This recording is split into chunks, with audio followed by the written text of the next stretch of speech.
Hello there, this is the video version of the Bradley Smith audio podcast you may well have already heard on Apple Podcasts, on Google Play, on Spotify, on all the different places. This is the video version. It's pretty much exactly the same. Still a few swear words in there, so any kids watching, please switch off now. Come on. It's quite good though. It's quite good, I think. And Bradley said some really good bits. It is a little bit out of date because we recorded this over a week ago, so about 2 weeks before the start of the season. We didn't know who was going to be hauled up in front of the stewards. We know now it's Fabio Quartararo. And I've actually looked about the Andrea Iannone CAS case. So the hearing, we're still waiting to find out what date that will be, both from Andrea's point of view and from WADA's point of view. They're both questioning the 18-month sentence that he has got, which is why Bradley's going to be doing at least the first two races, as he does reveal to us exclusively in this interview. So make sure you listen in intently. Enjoy it.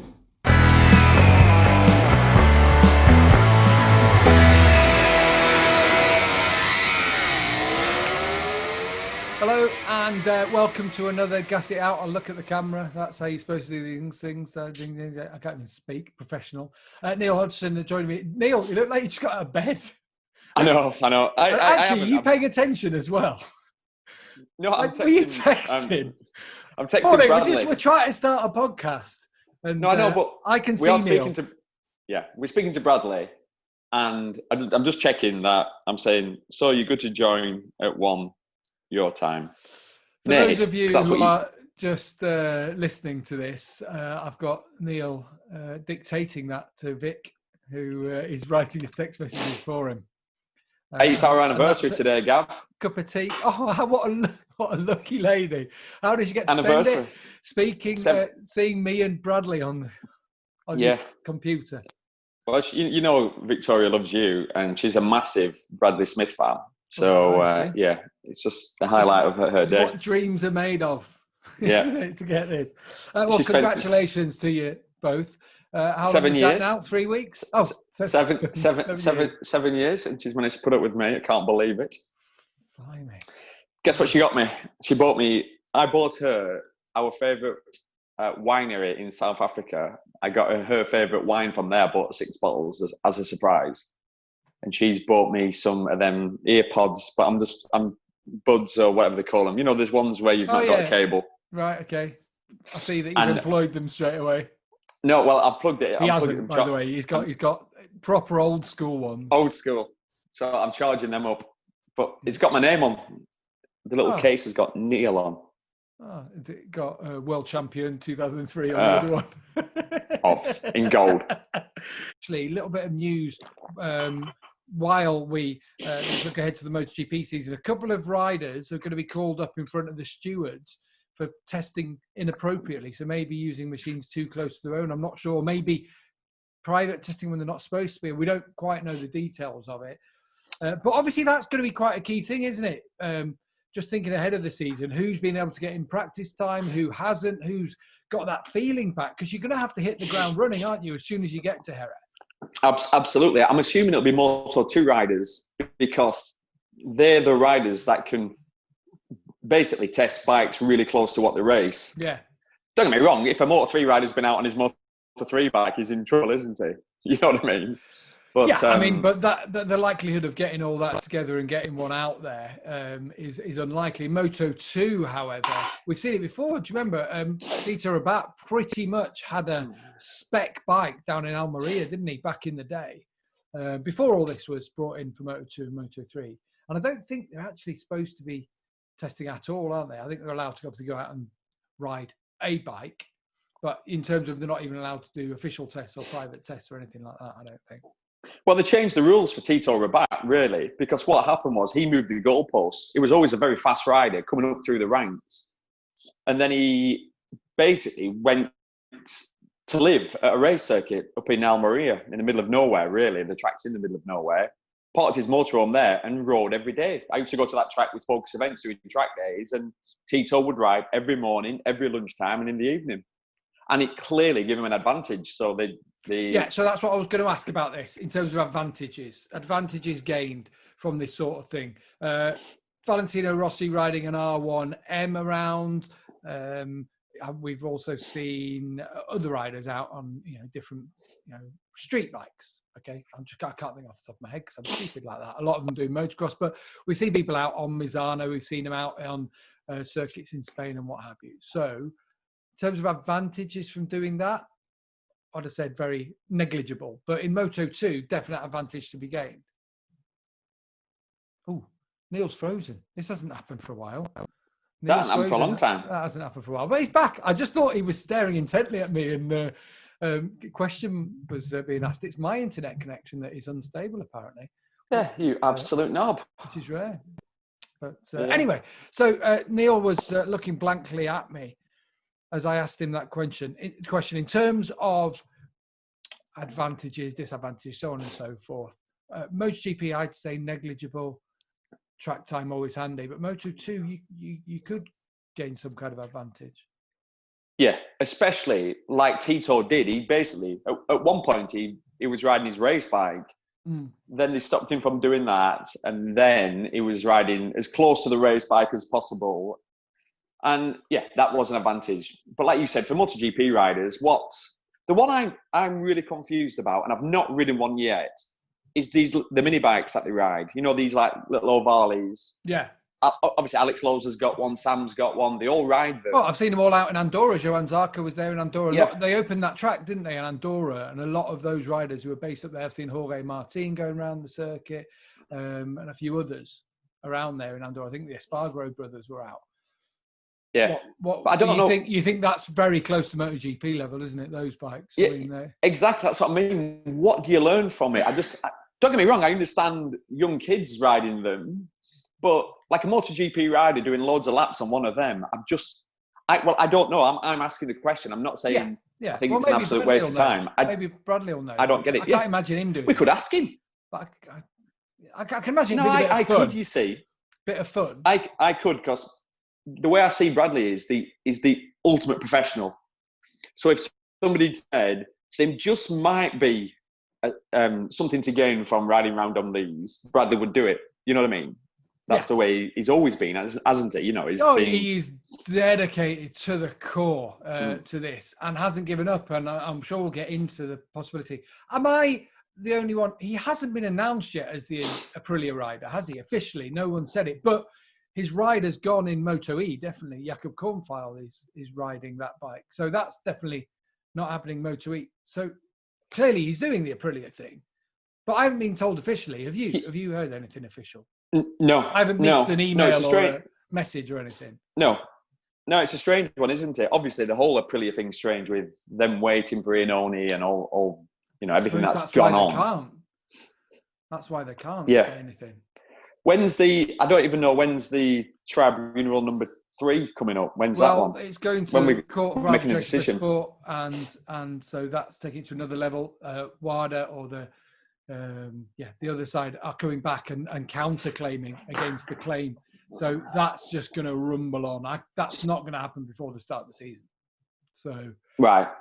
Okay. I mean, Bradley's probably going to have to dance around that one. Anyone waiting to hear a scoop or something like that, I can't see it happening if I'm totally honest. So, well, what we'll do, we'll see what he says when he ends the conversation. We'll fill in the blanks. I'll just keep recording. Yeah, something like that. That's what we'll do. Yeah, we'll do that. You can do that, can't you? We would not do that, of course. We would. Yeah, we would. Totally. Yeah. So would. The other thing. Hang on, Gav. Just for the people, obviously at home that can't see. Sorry, the people that are listening to this, you won't be able to see this. Gav's got an Austin City. What? I can't see. Austin City Limits. Yeah, Austin City Limits. You get that from Austin, obviously. Yeah. It's a famous venue. Yeah. Did they not do it in your size? Right, is it a bit big? It looks a bit big. I know you've lost weight. I've lost more than 10% of my body weight. That's why. Have you? Whoa, here he is. The big shot. This used to be tight. Yeah. Anyway. It looks baggy on you. It does. It looks baggy on you. Yeah, get some new clothes. Well, I'm blatantly going to put it all back on, aren't I? When I start traveling again. Let's make no bones about it. I was going to ask about, in terms of fitness and that kind of thing, Dovey already back. I'm fit. Sorry, go on. Dovey already back in the gym, we've seen. Wow. Had a collarbone operation. They say he's going to be back at Jerez. I know Bradley actually himself has had, we never got into this in the last podcast, so let's have a little touch on it now. Bradley himself, I think, has had a motocross crash that's put him out of races before. What's your stance on riders doing motocross? Well, I've got massive mixed feelings because I understand both sides. As a racer, it's amazing. It's the best thing you can do for fitness training, for reactions, fun. It's the ultimate. It really is the ultimate. Obviously, the downsides are with motocross, it usually involves jumps. And if you get your timing wrong, or if something happens, you go off for the takeoff and face up a jump and you get a weird kicker, all of a sudden you're over the bars and you're lying on the floor and you're in a mess. Now, if I was a team manager or a manufacturer, there is absolutely no way I would allow my riders to do any form of motocross. I wouldn't have them on motocross bikes. I'd have a complete ban, even though it's great for training, great for fitness and fun. Right. I would ban it. This is, and I can imagine riders going, well, they can't ban it. I wouldn't sign for them. I'm not going to do it if they're going to do, ban and that sort of thing. Fine. Right. But a footballer who's paid a lot of money is not allowed to ride a motorbike. Things can't go skiing, these kinds of things. Formula One drivers are banned from doing certain things. You're being paid a lot of money to be in perfect physical condition. Now, the argument will be, well, I can't be in perfect physical condition if I'm not riding a motocross bike, so on and so forth. I think you're right from a team's point of view. Why has no one done it then? Why has no one banned it? Well, in contracts, obviously, I've seen a fair few contracts with Alex Lowe's and obviously when I race. Yeah. It is worded that, for example, he can ride motocross bikes, but he's to ask permission. He can't go on a track with loads of jumps. So, but then the problem is that creates a grey area. Yeah, of course. So for example, if Alex went out on a motocross bike and crashed over a jump, obviously he's not going to say, "Oh, hi guys, I've broke my leg. I came short on a double." Yeah. He's going to go, "Yeah, I was on a flat track bike and I've had a weird crash and I broke my leg." So. Yeah, I just find it such a strange one that you're talking professional sport, and I completely get the argument. There are other riders who don't do motocross at all. We were talking before we got on this pod about Cal Crutchlow. There's someone who doesn't touch a motocross bike. How many times has Cal Crutchlow been injured from riding his push bike? I know there have been people who have been injured riding the push bikes. Who was it who fell? Albert Arenas, for example. But he hasn't missed a race because of that, as in Cal Crutchlow. But, Gav, how many times are we in the paddock and you'll go, "Oh, have you heard whoever's not riding this weekend, he's broke his wrist on his mountain bike?" And I always go, "Mountain bike?" But surely you've got a responsibility to your employer to keep yourself fit and work out fitness in another way. But absolutely, I'm being devil's advocate here because I've spoken to riders who say, no, well, I'd say no, I've got to do it. But then if you're a team, you are in the box seat here. You're you're the employer, aren't you? What you've got to understand, a motorcycle racer doesn't think he's going to fall off and hurt himself. It's this weird, because if you did, you wouldn't do it and go fast.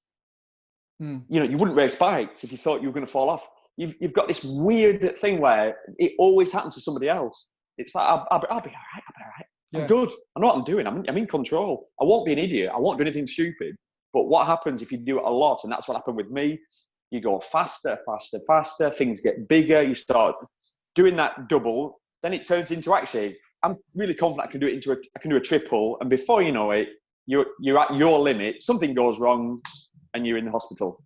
And we are talking about a rider in Dovi that many people say, not world championship level motocrosser, but very decent national level, able to even push to do that sort of thing. Very good motocrosser. So there's no doubts about his ability on the bike. Yeah. And yet it could be the whole of the Ducati season decided if he's unfit for the first two, who knows? He's not quite right. That could be it. Last year, after a couple of races where he was taken out or these things happened, he was taken out in Barcelona, that was the championship gone. We've got a shorter season. 25 points gone would be the end. It's a tough one, but I suppose a team manager would be the best person to get the answer on, wouldn't it? on those. Yeah, but what a team manager will say will be what I'm saying. They'll say, yeah, we don't really, they've got to ask for our permission. The weird thing is Ducati had allowed Dovi to do the motocross race because Dovi convinced Ducati that for him, it's the right thing. Really important just to get him really shot for the start of the season. I'm going to stop you because Bradley Smith is here, and I reckon that we can ask him. Yeah, we'll get more sense out of him.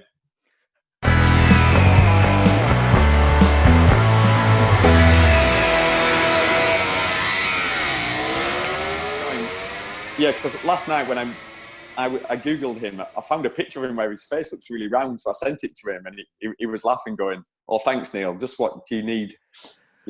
Send me that for a man who's got an eating disorder." Because I was basically going, "Oh, you look really fat in this picture." Oh, that's good of you. Is he there, Yeah. Bradley? Are you there? I can't see him. I'm just listening to this fucking tosser try and get himself out. Hey! There he is. What I'm going to do, I'm going to show the picture for the people at home, the picture I sent Bradley. I'm going, hey, Bradley, look at you in this. Look at this picture. Sorry for the people that are listening to this. But Bradley, who's probably got about, single figures body fat, got this really round face in this picture. There he is. I'm here. And we know he is the least chubby person that you have ever met in your life is Bradley. So anyway, there he is. I can see Bradley now. He's popped up on our screens. Good morning, Brad, or afternoon, I suppose it is, over there in. Are you in the south of France? I am, but it's afternoon for you now as well, so you can't say good morning either. Yeah, yeah, it's just tripped over. You're right. As always, Bradley is right. Hey, we were having an argument here. Well, not an argument actually. It was a cultured discussion, but about we were just talking about Dovi breaking collarbone, and we were talking about people getting injured while motocrossing, missing races, or coming back unfit. Am I right in thinking? Have you been in that situation once? Have you been injured motocrossing? Has that ever happened to you? Yes. So start of 2015. So basically, I think it was like a week before I turned up in Sepang.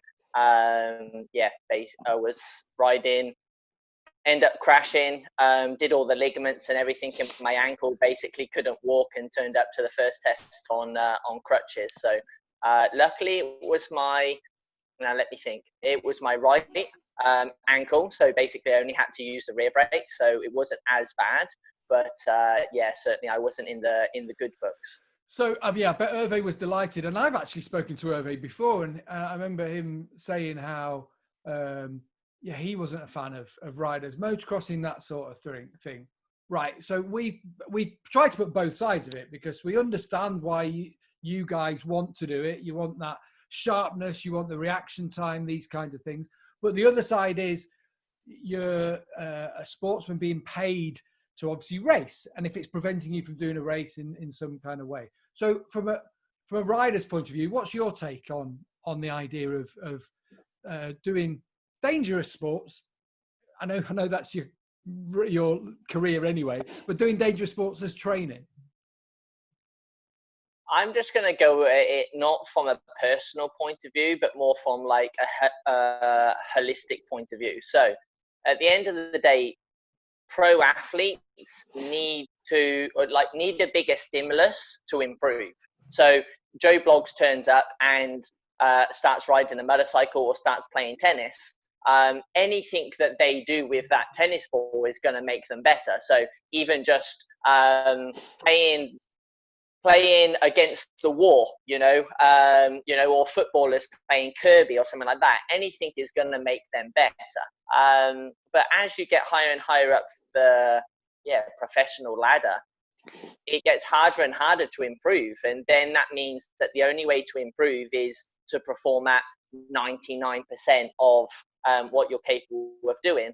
And everybody knows when you start increasing those type of intensities, even dangerous sport or not, risk factor goes up like tenfold. It's crazy if you have a look from athletic performance in terms of as soon as you start getting around that 95 to 105% of your 40-minute, maximum tolerance, the risk of injury goes up massively. That's why we see people getting injured before Olympics, having to pull out of this event and that event, just because to try and get that final little bit takes so much time and effort. The season's only 13 races. If you can start with a bit of a bang, if you can catch people on the back foot, it's the time to take full advantage. I think that Dovi's mistake was making it so public, because I think that he told everybody that he was doing it. So everyone had an opinion even prior to the accident. So when they did see the news, it was like, oh, told you so. I do get it. Maybe racing isn't one of the smartest decisions, but certainly riding motocross, riding dirt track, risk comes with anything. And at the end of the day, we haven't touched, or they won't touch a bike since Qatar. I've already had 4.5 days. I don't know, if you turned up at a track day and something happened there, would people say that was silly as well? I don't know. Yeah, which it does, as we know. Yeah. That sort of thing does happen as well. And it's a tough one. I wonder, as we were saying, if you were signing for a team, Bradley, and the team manager, say for example, you were signing for Aprilia, and Romano Obesiano or Rivola come to you and say, right, part of your contract is you're not allowed to ride motocross. How would that, how would that affect your signature, or how would that affect you wanting to be part of that team? I always have it removed. So that's it. It's just it's just that's not going to work for me. Now we can come to an agreement that, for example, we use common sense, or there's no competition. I don't go and start hitting freestyle jumps, or trying to do backflips into foam pits, because I've seen riders doing that. So there's a gentleman's agreement that they kind of sign off in terms of, I will always go not on weekends. I try and go during the week when it's less busy. I'll always go to tracks that are well prepared and have good medical facilities.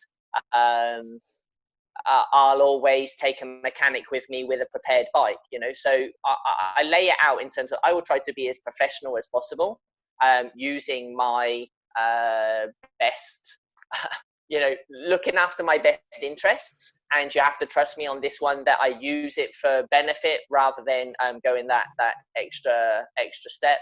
But life's dangerous as it is. If you start looking at the flights that we take every year, the amount of times that we're driving on the road, I'm sure the statistics are higher doing some normal everyday things that we do in terms of getting injured, rather than just riding motorbikes. Listen, I think it was Cal with his thumb with the knife and cheese.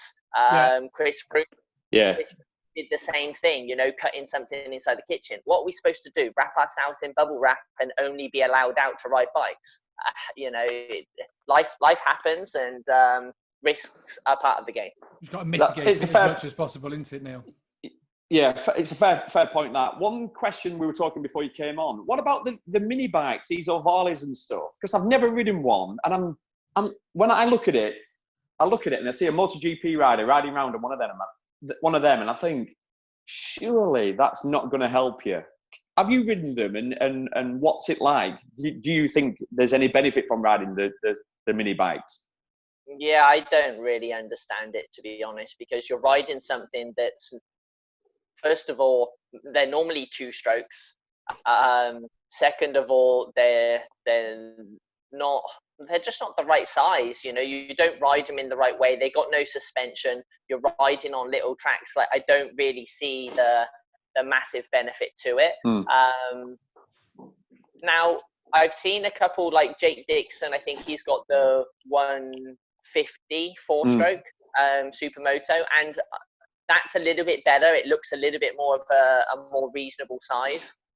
Certainly safer in terms of if you're going to kart tracks with walls close by, or at least you're reducing speed. Because let's be honest, riding these 450s nowadays, you're up over 80, 90 kilometers an hour with absolutely no problem at all. and walls are pretty close, so at least that keeps the speed down. But the mini bikes, I don't really understand the whole theory behind that. I'd much rather see someone out on a supermoto or out on an R1. One thing that I've seen, I saw Sam Lowe's out with us in Misano last week, riding I think he's got an R1 there. Johan Zarco joined us on the last day. Those type of things, that seems like there's a crossover. The other stuff, I do have a question mark about. Yeah, and he's a strange. Scott Redding almost, broke his leg, didn't he? He almost ruined his BSB chances last year. He did break his leg. Yeah, he broke it, didn't he? He did break his leg, didn't he? Cracked his femur, didn't he? Just because you say, Bradley, because the walls are so close, it's still got that element of risk and what you're gaining out of it. It's finding that balance, isn't it? That mitigating the risk as much as possible. We've got to talk to you, Bradley, about what's been going on with you, because as you said, you've been out testing at Misano now, and your MotoE ride's been relinquished. Jakob Kohlbar's taken out. Now, what are you allowed to tell us? Will you be racing? Can you tell us officially? Because I don't know if I've missed it, if we've been told that you're going to be officially starting the season in Jerez. I know you've been out testing and that, but what can you tell us? Yeah, I don't know. It's very, very strange in terms of how it's all handled. But I think that Speed Week knew before me that I was going to do the opening 2 races. So that's how it's gone down. I don't know how Gunther got that information before I did, or something didn't filter down to me. So anyway, I'm a test rider for Aprilia. So at any point I can be called in as a replacement. So there doesn't really need to be any official press release, because I'm just replacing someone that's unable to race at the moment. So basically I'm in for the first 2 races officially, and then it's a kind of wait and see situation from then onwards until Andrea gets a chance to have his court appeal and get a verdict from that. Then I'll be the replacement from there. But at the moment I'll be at Jerez the first 2 races, which is exciting. And then, we'll see how many races you'll see me at from then on onwards. With that though, I don't know, Gav, you might know, when is Andrea supposed to be back then? Well, it's until the Court of Arbitration for Sport hear his hearing, and there's also been a counter hearing on the other side, and I'm signed up to their press releases. I've not had any information of when that's all going to be heard, and so. But he's supposed to ride this year, is that right? Well, I mean. No. Oh, okay. So he's supposed to miss the whole of the. As things stand, his ban will go to middle of 2021, June 2021. That's right. Yeah. Sorry, I'm getting confused. Yeah, I'm a year out. Exactly. Sorry, I was thinking. Yeah, that he was due to be able to ride anytime now, but no, you're right. The season got cancelled. It was a bit like, oh, actually, it was one of those strange situations. So, but I know you, Bradley, and I know I can say to you. Oh, well, you must be preparing differently, but you're always ready. You're always fully fit. You're always ready to race. However, there is a possibility, as Neil said, of the ban extending for Andrea. And we know we can't ask you about that and your opinions on it. But is there a chip inside your head that changes the mindset a little bit of how you might approach things going into a first race, considering how well the tests apparently appear to have got? Yeah, certainly. And at the end of the day, from the moment that I heard it in December, I just decided, right, I need to prepare like I'm going into a full season. I obviously wasn't sure a sample would come in positive, but really you don't have, or there's no time to wait for a B sample and then a court hearing and so on and so forth. So basically, I think it was second week of December or just before Christmas, I think maybe 17th or something. And unfortunately, we were at the Aprilia factory when the news came out. So that made for an awkward day, of course. But basically, I just decided from that moment is normally if I was preparing for a season, I would have started training by then anyway and going full out for the year. To be ready for April was not going to be a negative for me because I either was going to be ready to jump in MotoGP, I was going to be ready for my wildcards whenever they were going to happen, or I was going to be ready for MotoE. There's no such thing as being too ready, if that makes sense. And I was going to be more disappointed with myself if I wasn't ready to take the opportunity than if the opportunity didn't arise. So, because now physically MotoGP is extremely demanding. The fact that I only raced 4 races last season, that kind of normal race fitness, you know, slowly starts to disappear. I'm certainly not getting any younger. So yeah, basically decided to take those like 3-4 months and get back to the level that I was at when I was racing full time in GP. I knew my numbers and I knew what I kind of had to work towards, and yeah, that was kind of it. Just prepare, be ready, and see if the phone called. But you're only 29 years old still. I mean, when I look at motorcycle racers' careers, certainly British riders over the years, it's almost between 26, 27 to 32 seems like the golden years of most riders' career. Obviously, everything happened really early for you. You got some great opportunities. You certainly made the most of them. Do you feel now, as Bradley Smith, 29 years old, right, now I'm going to show everybody, because sort of been written off a little bit, working my way down, having had, you know, great opportunities, and it's the way MotoGP works. Do you think, last chance, nothing, because you have nothing to lose, I am gonna, you know, surprise some people. I'm gonna shake things up. Is that your sort of mindset? Yeah, I think so. And I honestly got kicked out of MotoGP when I was riding at my best. The fact that my teammate at the time, Paul Espargaro, has now been considered, let's say, for like factory HRC contract and a factory Ducati contract, that he didn't suddenly improve in the last 12 months that much between me and him, that it was like, oh yeah, Brad's at home and he's in factory HRC, you know. That just didn't happen. And when I bowed out of KTM at that time, okay, Paul did have some injuries, from Brno onwards, but even prior to that, I was on his case like every weekend, just knocking on the door and giving him a real hard time. So I bowed out there, riding, for me, some of the best that I've ever ridden. And the thing is, people will never see or realize that, because it's like, well, when you're at Yamaha, you were finishing 5th or 6th and you got 6th in the world. Yeah, but there's stuff that you have to ride around. There's stuff that you learn. The bike's not on the same. So there's talents that came out during those 2 years on the orange bike that, I kept on learning and kept on evolving. So I rolled out the best that I've ever ridden, and then I was at home. So I kind of had to sit and wait last year, and I didn't know whether it was ever going to come again. But certainly when I see this one coming, this opportunity is a massive one for me. I don't feel old. Like you said, I am only 29. I don't feel old, and this new bike and this new project from Aprilia seems to give me the opportunity to have a good crack at this. So I'll be ready, and hopefully the bike is too. As it made a step, that what we're hearing from the test, the problem is, and this might sound negative, I really like Aleix and I'm a fan. Good guy, I respect him, but he's almost too passionate. He's all or nothing. He's up and down, up and down. Isn't he? He is fire. Yeah, fiery. So he has a good test, and everything about the bike's amazing. This is what I read when we've interviewed him. Then he has a bad test or a bad race, and it's a disaster. We've gone in the wrong direction. So I've lost a bit of faith in what he says. You know, I don't sit there and think, okay, I'm confident now that Aprilia has made a huge step. So what's the truth? Because obviously I trust what you're going to say.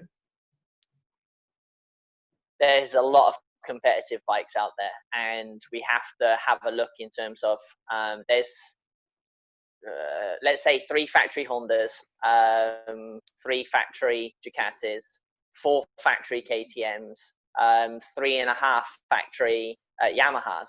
So where do you want to sit in? You know, firstly, where do you want to sit in on any of that? And then 2 Suzukis as well. So to finish inside the top 10 right now, it's almost unrealistic to sit here and go, oh yeah, we're going to be able to do that because of where we've been. Now we've made a step forward, and we're certainly making progress. The guys have made progress on all sides of the chassis, and aerodynamics and weight and engine and everything, but we really don't know. And doing one lap in doing one lap in testing when it's cold in the morning, everything's a little bit fresher, a little bit easier, you're fully motivated, you've got the grit to kind of overcome maybe the weaknesses of the bike.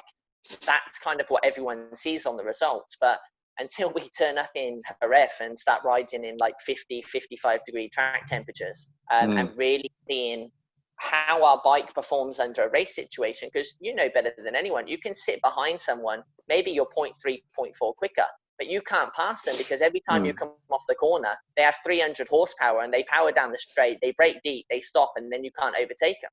Yeah. So that race dynamic is still a massive part of MotoGP, and that's still something that we don't know with the RS 2020. It is better than last year. It is feeling better, working better. But until we get it in a race scenario, it would be silly for me to go, oh yeah, it's going to be top 10 every time. Yeah. Points is the aim from round one. So, if we can walk away with 1 or 2 points, winner, and then build from there. But I know, I agree with what you're saying. You sat there. But I remember looking at a run that Aleix had done, and I'm like, Neil, you see these one laps, and and no one reads too much into testing. But there seemed to be a couple of decent runs put together, as if, well, that's, it might have been able to do your one lap here and there, but was it able to maintain it during the race? We saw it a couple of times last year where that was possible, where both he and Andrea actually were able to maintain something throughout the race. And it looked like that consistency was there. In terms of the package as a whole, in terms of percentage improvements, what do you see? In terms of, are we now, this is twice as good as the last bike. Does that make sense? Or is it just...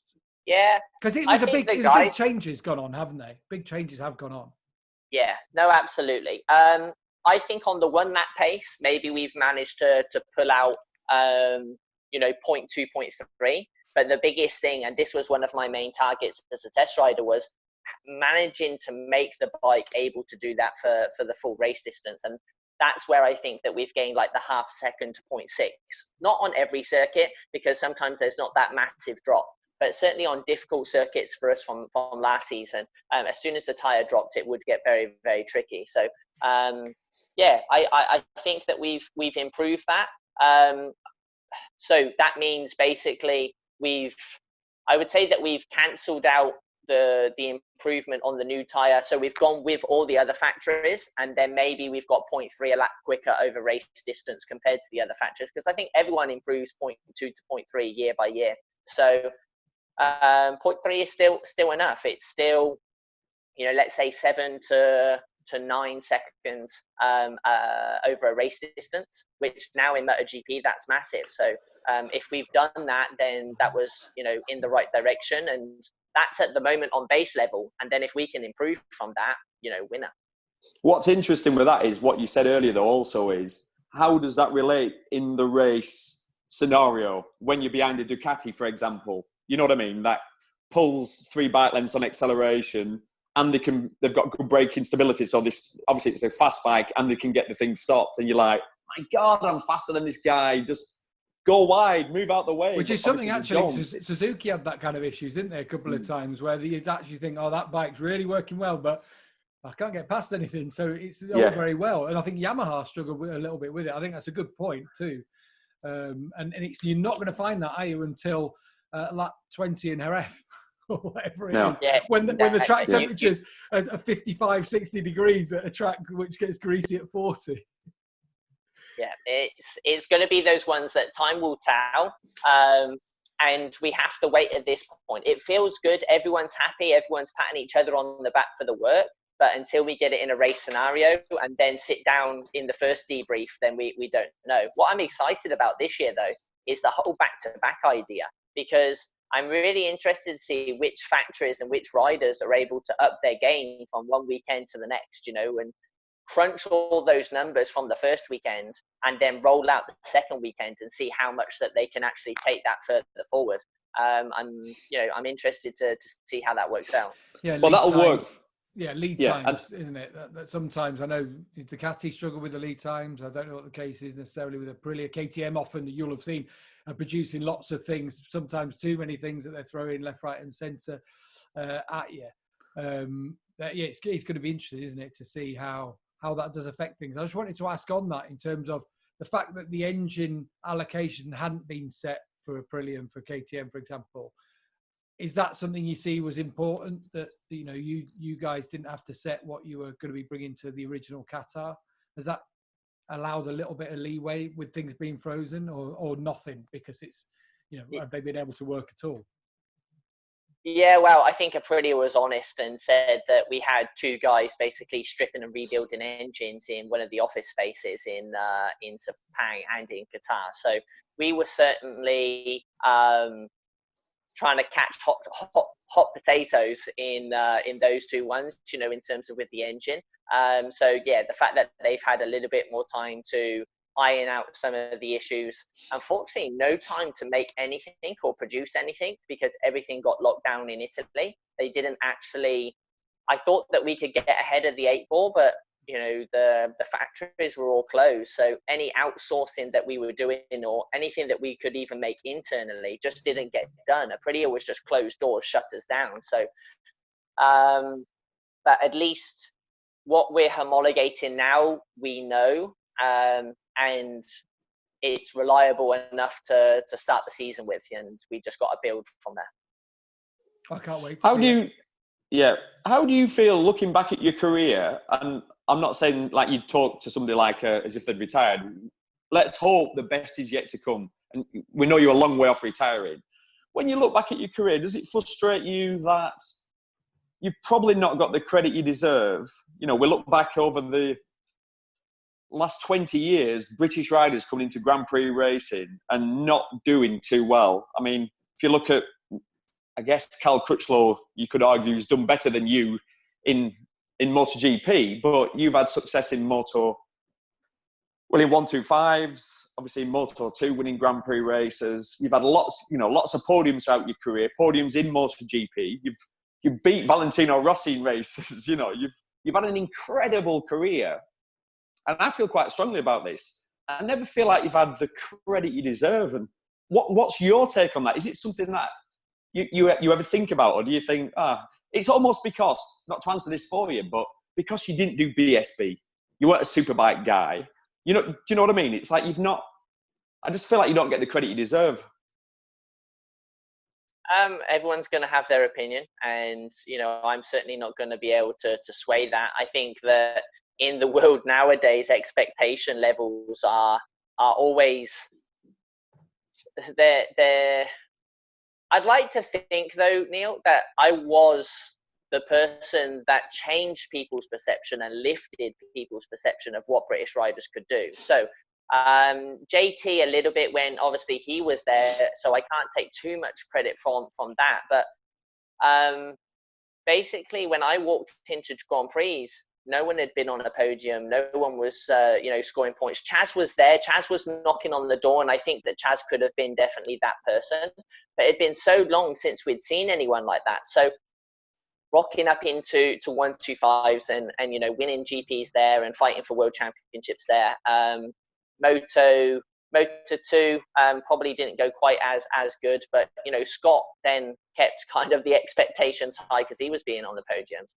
And then obviously turning up inside of MotoGP, I just turned up at a time where JT had kind of been there for a couple of years, been on the podium and been in the top 6. Cow had also turned up and had a fantastic year. I think it was 2013, I think. No, 2012, where him and Dovizioso were kind of fighting for podiums every weekend. So when you turned up, it was like, okay, the expectation now is to be there. So I was only doing what people expected. So it just became the new norm. But yeah, it's. But like you finished 10th in your first MotoGP season in the championship. Yeah. You know what I mean? I mean, we're talking now I, on the satellite Yamaha. 10th last year was Frankie Morbidelli. So Frankie Morbidelli, who's obviously being talked about as as a hero, someone going through and doing. And me and Gav are in the pub, and somebody will go, "Don't rate Bradley Smith," and I'm like, "You what?" Yeah, I don't know. I just don't think he's got it. You're like, mate, have you got any idea how hard it is? Yeah. But you got to remember, I came in the same year as Marc Marquez, and but he's that a freak. Probably, but that destroyed everything. I know. So, like I said, you got to have a look. JT was there before, and top 6 guy. So he was kind of the eye opener to everybody in terms of like, okay, British riders can do it, and even World Superbike riders can do it. Then Cal made the jump across, bit of a struggle the first year, but then he turned the switch, and he was able to do it. Then you turned up with Marc Marquez, and Marc Marquez just blew everything out of the water. And, okay, he was on a factory Honda and this, that, and the other. But the dude just turned up and kicked ass. So me as a rookie, it was like, oh, okay, Brad's a rookie. But, look what Marc Marquez is doing, and look what Cal's done on that bike. And, there's just so many things that kind of dulled it down. Now, but that's fine, because also my expectation wasn't to just do what Toseland had done or Crutchlow had done. My aspirations was get in here, figure it out, and kind of follow Mark, if that makes sense, because the guy was always that one step better in 125s and in Moto2. Totally agree with that. But one step is from a guy that demolished everyone last season in the World Championship. One step back from that has to be that top 6 podium, sometimes person. And I think I was on the right trail for it, honestly. 2015, the season that I had, the points that I scored that year. But I just didn't get a factory contract. There was no factory contracts available to me. The support from Yamaha at that time isn't what it is now with Petronas, the fact that they can just buy themselves the factory bikes. So I just did the best that I could, and KTM was then the next option. And I believed in that project. I really thought that I was 26 at the time. I'll be here for 4 years, and in 4 years we'll be able to figure it out. And I think we'll see that. If they would have stuck, by me for those 4 years, that bike that they've produced this season is something extremely special. So we probably would have seen the best of Bradley Smith at 29 years old. But stories aren't written like fairy tales, and sometimes we have to jump around the place to try and prove that. But people have their opinions. It's down to me to kind of, I don't know, put something out there that changes that. And yes, us speaking on the podcast and probably at the pub, although I'm grateful for you doing it, you can say what you want, but actions speak louder. So it's in my hands now. I love it in the pub though, don't I, Gav? When I've had a beer. I mean, your visits to the pub are fleeting. It lasts about 15 minutes, then it's like, it's bedtime now, isn't it? That's what usually happens. One shandy. No, but if I get somebody that comes up saying that, I'm like, okay, yeah, no problem. I'll lose better. Tell me who's better. Well, you do get a little bit mouthy when you've had one too many top decks. I love it. But can I just give you, just to back up what I'm saying, I want to give you an example of how I see it, right? So we've got the perfect example here, Scott Redding. So Scott Redding had 5 years in MotoGP and did not a bad job. It's difficult. He was on the wrong bikes at the wrong time, and it didn't quite work out for him, right? So your average British fan, right, was saying, get ready, I'm going to be honest, Scott Redding shit. Yeah. That's the pub conversation. I'm in the pub. I heard Scott Redding, Scott Redding shit, and I'm going, whoa, no, he's not shit. He's 1.3 off Marc Marquez. Marc Marquez on a factory Honda, and probably the best motorcycle race I've ever seen. He's not shit. So Scott Redding goes to BSB and destroys everybody, and everybody's going, oh, Scott Redding's learned how to ride a bike. I tell you what, Scott Redding's great. I'm a massive Scott Redding fan now. And it's like, it's the same Scott Redding. He was riding just as fast last year in MotoGP, but that's the reality. I know I'm going off on one, but I just want people to understand how hard it is for British riders in MotoGP, British riders in the Grand Prix paddock in general, It's hard. It's competitive. There are no slow riders. You don't take a sponsor with you. You don't get Repsol coming and saying we'd like another Spaniard in our factory Honda team. You don't. That just does not happen in the same kind of way, does it? Exactly. So you're up against it on another level. Exactly. And just as an example, if you didn't want to be the Aprilia test rider, obviously it looks like you're going to race, and you decided, do you know what? I'll do BSB. Well, I'm putting money you'd win the championship in the first year, because you would, because your actual skill level's higher. It's it's incredible because you've been a Grand Prix rider all your life. That's how I see it. So there. Yeah, I suppose. Yeah, thanks. Dave down the pub told, isn't it? Yeah, bloody Dave. Oh, Hodgy's going on again.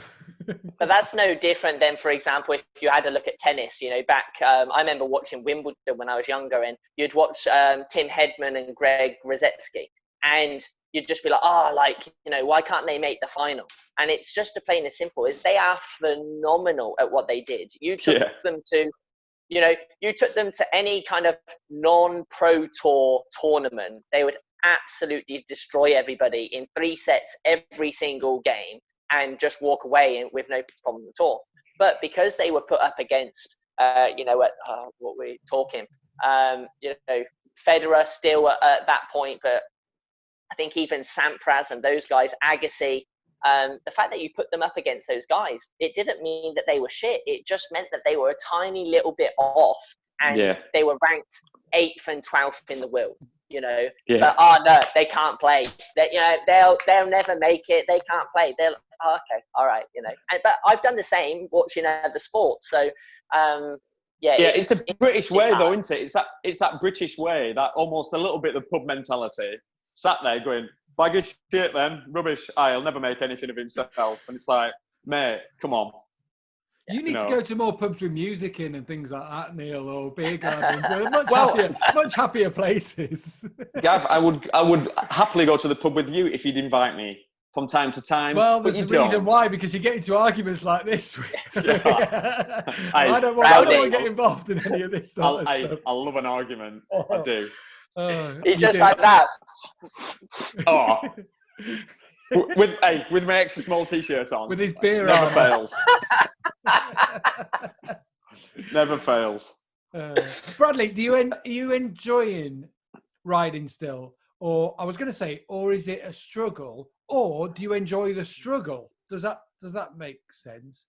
Have you enjoyed the last few years where things might not have been as easy? I mean, like there's ups and downs, right? So there's definitely days where I'm like, sack this off. But more times than not, it's just been good. I've enjoyed trying to figure it out, and that resonated me. I think it was when Valentino said it, and it's the enjoyment of trying to figure out with your group of guys how to make that motorcycle go as fast as possible, better than everybody else over the 25 laps of a race. There's something that's what makes it tick. And as hard as it was in KTM, and as hard as it was inside of Aprilia, being the test rider and stuff, everybody inside those projects are passionate. Everyone is trying their absolute hardest, and everyone's has the goal to get it better than it is. No one sat there going, oh, we're chuffed to bits being the last manufacturer, or we're chuffed to bits being 40 seconds behind the leader at the end of the race. So it doesn't matter. And it's probably even harder because in somewhere like Repsol Honda, they're still trying as hard as everybody else, but at least they get the satisfaction of winning or being on the podium, or they get a bit of champagne sprayed on their clothes. We're the ones that have to sit inside the garage with moping faces, looking inside of the data while the national anthems are being played. So, but that's hard as well. And Brad, that's hard. Wow. It's not easy, and you've got to do that time and time again, day in, day out. We'd finish GPs, for example, on Sunday. The guys would pack everything. Then the truckies would then drive like Monday, get there Tuesday early in the morning. The boys would then fly, set up the garage on Tuesday, and then we'll have 3 days on track. all by ourselves in 50 degrees, down in Aragon.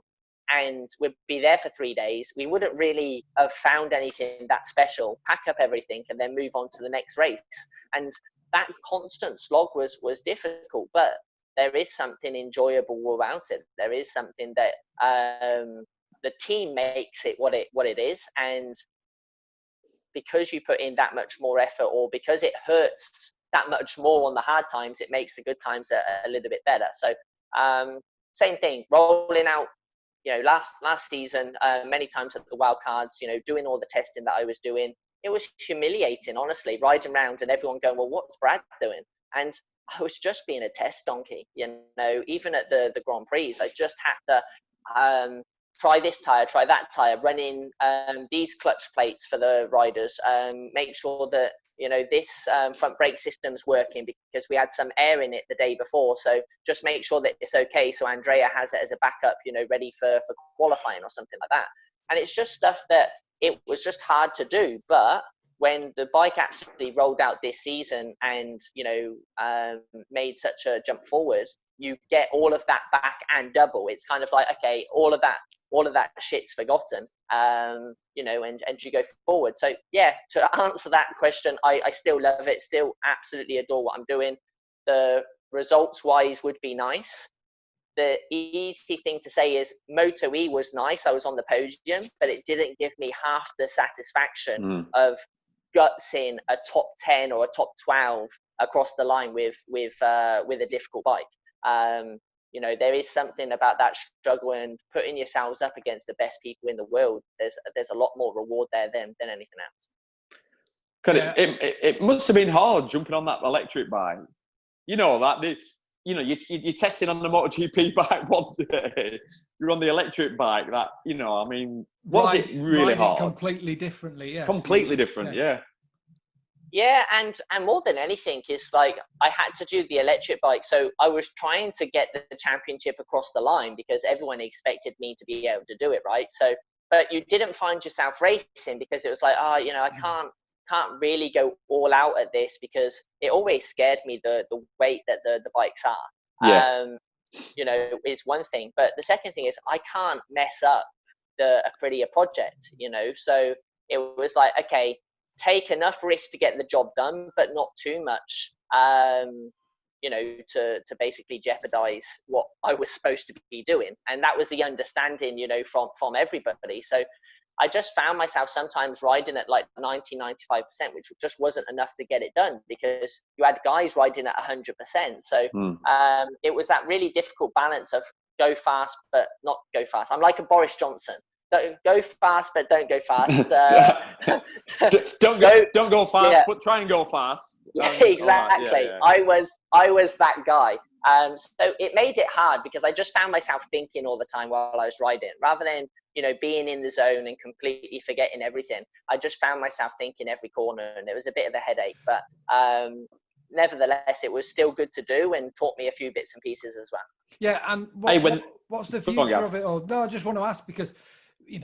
It's a lot of people, again, we talk about that bloke down the pub and he's going, well, they're a load of shit, aren't they, those electric bikes? So that was me. Oh, yeah. Well, that was me. I knew it was some idiot down the pub anyway. But no, it wasn't. I don't think the shit, by the way. We've got to all think about it in a way that, this coronavirus has brought a lot of things into stark reality, hasn't it? Oh, Neil Hodgson's gone. Oh, he's moved position on our screen. Sorry, my daughter was trying to FaceTime me. Oh, right, okay. My daughter was trying to FaceTime me, sorry. It confused everything. No, he's moved in my screen. Anyway, but we've got to be realistic about coronavirus and what it's made people think, there might be a green way forward, these kinds of things. So, future-wise of MotoE and electric bikes, we've got to be looking at it, haven't we, Brad, in terms of, where technology is going in a way. Yeah, we have to move with the times, and at some point, combustion engines, or at least fossil fuel combustion engines, will come to an end. I get asked this: do I think electric's the future? And I don't. I think that it is. It's one of those things that transfers us across. So it's an easy go-to at the moment between like, okay, here's a combustion engine and then here's electric engine, and we're kind of ticking the boxes. Let's be honest, we're not really being green and healthy, because if you actually look into all the bits and pieces that goes into making it, it doesn't have that same implication. But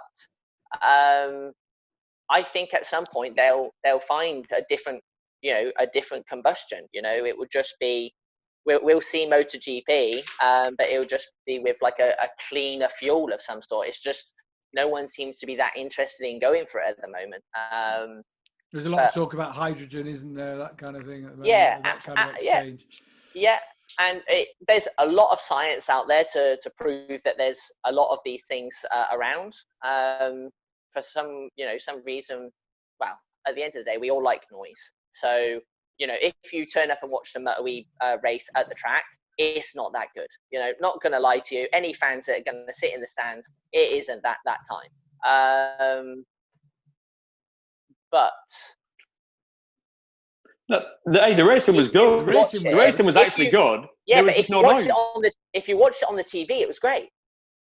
So if you had you guys, commentating in the background, we are good. Know that we are good. Exactly. Very good. Despite that, the racing was good. Yeah, but you didn't even realise that there weren't no noise. There was that bit of the whir going on, and the racing was exciting. Now, if you were expecting MotoGP noise into turn one and so on and so forth, it just wasn't there, and so people lose that little bit of like adrenaline and wow. But in terms of, if you watch it on TV, it was brilliant. Yeah, it was. Well, we loved it, didn't we? Yeah, there were decent races, because it was just such a weird thing to see these big old heavy beasts being, battling quite close to each other, and obviously they're actually not too shabby in terms of top speeds and that kind of thing, really, considering how much weight and how much mass there were in those bikes. Anyway, it is obviously in some way. I think you're right. It's a stepping stone, isn't it, to another future of finding, and something needs to be done just to show willing, doesn't it? In terms of Gav, are you ready? Are we ready for big questions, or is it too early? Yeah, go on. Give the big questions. I reckon they'll prompt something. Just a shout out if anyone needs any insurance, by the way. Oh just, my. I just saw my Mackenzie Hodgson insurance pen. You're just in it for free pens. He's just showing a big logoed up pen into the camera for those. No, I just saw it there and I was talking. What's interesting about this pen is it's really good quality, just like the insurance. Right, Bradley. Bradley, wake up, Bradley, wake up. Bradley, right. How it works never ceases to amaze. Never ceases to amaze. Brad, we've had a nice chat. I feel like we've got to know you a little bit better. But right, I have this little section near the end where they're called Neil Hodgson's very big questions. Okay. Whoa, I've just made that up. But so I feel like what I want, taking all the credit. Yeah, obviously. What I want the people at home to get to know Bradley Smith better. Okay. Oh wow. We feel like you've been around forever. People sort of like, they just don't know. They want to know who Bradley Smith is. So I've written down a few questions, and hopefully after these questions, people will know you a little bit better. All right. I mean, there's a bigger intro than there are a number of questions here. Shut up, Gav. It's because you're really good.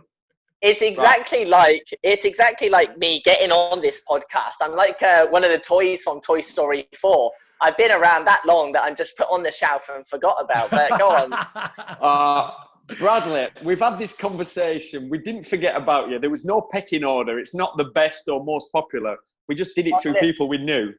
Honestly, Brad. Honestly, it's like this. Honestly.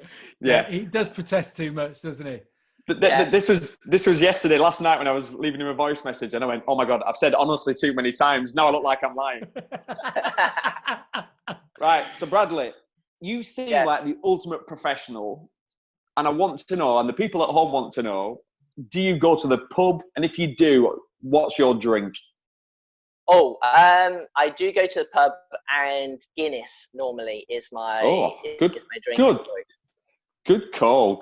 Have you been over across the water? Have you been to Ireland and sampled a few? Not to Dublin, but I was in Cork for an Irish wedding at the end of last year and definitely sunk a few there. It's like heaven, isn't it, over there? It is. I absolutely love the stuff. It makes the rest of the world rubbish. That's the problem with it, exactly. Do you know what's quite interesting? On the Isle of Man, it's good. It's not as good as Ireland, but they say, the famous saying is it doesn't travel well. Obviously, the Isle of Man's really close. Genuinely, it tastes better on the Isle of Man than it does in England. There's one for you. Yeah. There you go. So, Bradley, you've been out on the lash with me and Gav. Gav's been drinking shandies all night, so he's still sober. But me and you, we've had a bit too much to drink, and we've got the munchies. We're starving. You need to soak up some of that alcohol. What's your go-to, Bradley? Are you a kebab man? Are you going to get a McDonald's, Indian, KFC, fish and chips? Cheesy chips. Definitely cheesy chips is the go. Cheesy chips. Well, on the Isle of Man, it's a Manx delicacy, but it's chips, cheese, and gravy. You put gravy over the top. It all melts. Sign me up. Up towards the northeast, that's sexy chips. That's what is it's called. We've had that discussion before. Oh yeah. Go and do the accent. And sexy chips. You got any sexy chips, love? Is that what it always was? Sexy chips. Yeah, I love it. Right. Wonderful. My girlfriend. Bear in mind, me and my girlfriend Bradley, we've been together for 7 years today. Can you believe she's put up with me for 7 years? So it's our anniversary. But she says, poor woman, one of her sayings is, you can tell a person's personality by what they would cook you, like a 3-course meal. So me and Gav are coming round. I want to know what you are going to cook me and Gav. And you've got to be able to cook it. Don't just give us a MasterChef menu, like what you could cook us. No, I'd be able to do it. So basically, I'd do a soup to start, because obviously that is a go-to. I'll use the bread machine to make you bread, so you'll have a fresh loaf, a good chunk of bread there, and that's normally the starter. But what soup? Hang on, I need to know. I don't want soup. I just want to know what soup.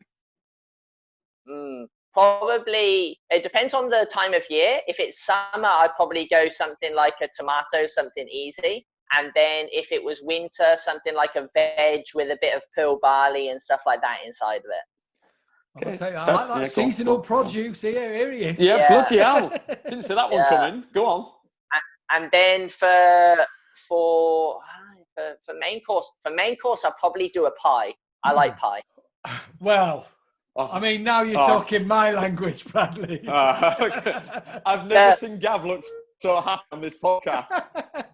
The problem is, Gav, and I have to admit, I'm not sure I'll be able to do the full, completely round. It might just have to be a topped one, if that's all right. That's not a pie. No, shit. I've ruined that one already. That's just a lid. That's a lid. Yeah, that's not a pie. That's fake. I'm not even going to ask what's in the pie, because I'll take anything. So yeah, absolutely. And then desserts would be a crumble. So whichever one that you'd fancy, I'd ask ahead, and it would we'd do a crumble and custard. Tell you what, that'll do. I'd happily go through that. Good hearty dinner. That feels like a winter warmer. That is a solid one. That is very true British sort of. Yeah, you'd be happy with that. Right, next question. You've had quite a few teammates over the years. Who's been your best teammate? Oh man.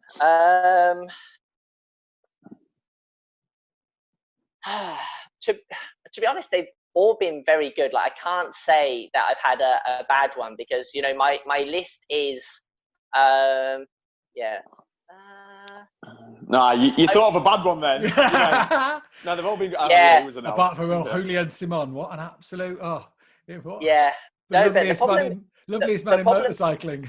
The problem is, so many times, because we're fighting for the championship, he'd fold his clothes all neat and tidily and put them like this, that, and the other, and it was his thing before he'd go out. And we'd always share the office, and I'd always be like, I'm just going to flipping mess up his clothes. So when he comes back, it's just all over the place, and it'll ruin his day. But it was so nice. He'd always have a good session or good luck or something like that before the session. And you're like, mate, don't say that. I want to hate you. But I think just because it was so many years and the relationship went through so many different stages, Paul Espargaro, it started off as I hate this guy with a passion, And then we actually finished, with a big hug out and, mate, I'm going to miss you. And you've been good for me for the last 5 years of my life. So yeah, that's probably the best one. Oh, I like them. I like them sorts of teammates, them sorts of relationships, because basically he got the best out of you and you probably got the best out of him. So you've worked well. 100%. Last question. It's not bike related. It's just I was just thinking about it last night when I was sat on bed. If you could have a superpower for the day, what would it be? Now, I know it's... Gav, you are? I'm just going to say fly. Fly. Because Gav's always... Because Gav's a perv, he's like X-ray vision. It's pathetic. You've always said that, haven't you? You've always said that, Gav, haven't you? Yeah, without a doubt. That's, You're such a stitch-up, Hodgy. It's unbelievable. You just prepared this shit just to basically make everyone else feel like a knob. Gav's a perv. I want the extra vision. I want the extra vision because Neil's going for invisibility and he's going to go in like changing rooms. That's why. Yeah? So I can see you. Yeah, that's what it is. No, I love flying, so that would be awesome. Oh, are you going to get your pilot's license then? Is that something exactly. I keep on talking about it, and I've done so probably for the last 10 years. But yeah, I just need to bite the bullet. Like when I actually have a few months on my hands, is bite the bullet and get it done, because I could be classed as a plane watcher, because anytime I'm near like a little, like even just a grass airfield or something like that, not necessarily Heathrow Airport, but anytime that I'm near any of the private jet section, or even just the airfields with the old aircraft and stuff, I'm always there for 15, 20 minutes longer than I should be. So yeah. With your anorak in your notebook. Yeah, exactly. That's the one. Binoculars. Better than you, Gav. Gav's normally down at the train station. You love it. You've always had this fascination about trains, haven't you, Gav? Yeah. Just love it. Just love a train. Just love a train. I just love getting trains to places. Yeah, that's my fascination with it all. Brilliant. Right. Well, Bradley, we better let you get back to. Is it a nice sunny day down in the south of France? Oh, when is it not a nice sunny day down here? It's a lovely place in the world. Piss off. Well, hey, I'll have you that's know. Enough, Hodgy. Listen, you chose to go where you wanted to live, for whatever reasons, and you chose the rain and cold and windiness. So.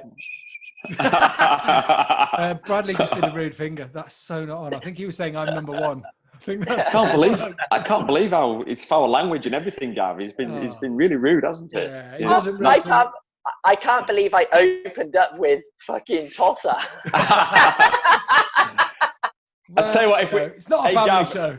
If we ever do a best bits, that would be going in, definitely. Oh, yeah, but I'm expecting like we go into the holding area and we warm up a little bit and this, that and the other. So I'm literally listening to Hodgy tell this story, and he just, it wound me up yesterday, called me fat and chubby and this, that and the other. And I just like listen in, and then I just, oh yeah, that fucking tosser. And then thinking, we're live, Bradley. Sorry for anyone listening in. Oh, here we fucking go. Imagine when he does that every single day of your life when you're working. Imagine that, when he gets a dig in. And you actually are chubby. Imagine how that feels. Right, we better let you go. We've got to get back to our sunbathing in the... sunbathing in the drizzle here in Leeds. So. Hodgy's just going to get on his sunbed. Yeah, everyone's got sunbed at home, surely. That's normal, isn't it? He's got the spray tan machine in the bedroom. Flipping out, he's orange for a reason. That camera, definitely on BT Sport, has to change the colour in a little bit, because at times I'm like, now what's it show's turned up? It's makeup. Well, no, I mean it's not makeup. It's not makeup. No. Yeah, everyone else gets makeup artists. Hodgy goes, no, I'll do my own. Thank you very much. Yeah. I know how I need to make myself look good. Right, we'll let you get going, Bradley. We can't wait to see you out on track again, actually, and see you racing. Maybe the rest of the season, but whatever it is, we wish you the very best of luck. As always, we're right behind you, and I hope things go well. And get stuck in, Bradley. We'll get to see you. Give him hell. Yeah, hopefully we'll get to see you out there soon. Yeah, just tell me that if you do get to see me at a race, you'll come and speak to me, rather than ignoring me like you do the rest of the time. Yeah, Gav. Yeah, Gav. How dare you? How dare you? Cheers, that's not the fellas. case. Cheers, Brad. You take care Cheers, of yourself, Brad. mate. Top man. See you, Cheers mate. for that. Take it easy.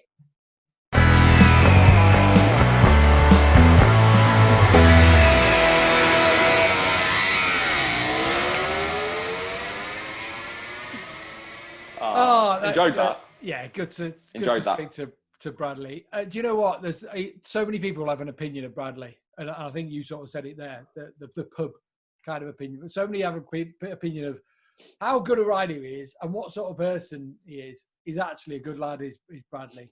Just someone who's always been very focused on his career. Someone who hasn't spent his youth in BSB and doing things. He was over in Spain doing the Spanish Championship. Part of the whole Grand Prix system from being 13, 14 years of age was Bradley. And he was picked out by Alberto Puch and the like back in the day because of his dedication. And he's still dedicated, but he's a good lad underneath it all, isn't he? Yeah. And it's funny, he's 29 years old, Gav. Like, he talks about, like maybe, flying at some point, and it's like, mate, you're 29, you've got a lot of your life ahead of you. You can do whatever you want. Do you know what? And he was always the example I use when we talk about people coming through at 15 and going through the system, going up, being fast-tracked into MotoGP quite quickly. And Bradley actually took it a bit longer than you might have thought, going through the system. But he was always my case of, you're going to get there, and if it doesn't work out in your first couple of years, your career could be not over, but you've hit your peak at 23, 24, that kind of thing. And actually, you've got a lot more to offer, haven't you? You are only just peaking as things go on. And it's just all these things about timing. There's no rush, is there, necessarily, to get people through to the top. No, and he could potentially, obviously everybody's different, but he might think, do you know what? Near the end of his career, I'll do BSB. I'll have a go at that. You know what I mean? He might do that.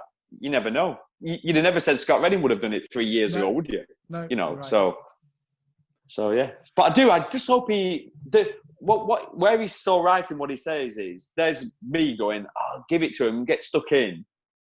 But it's so hard to get a top 10 nowadays. He names all the factory bikes. There's no slow riders. So Bradley could finish last, for example, at Jerez and ride the absolute wheels off that Aprilia.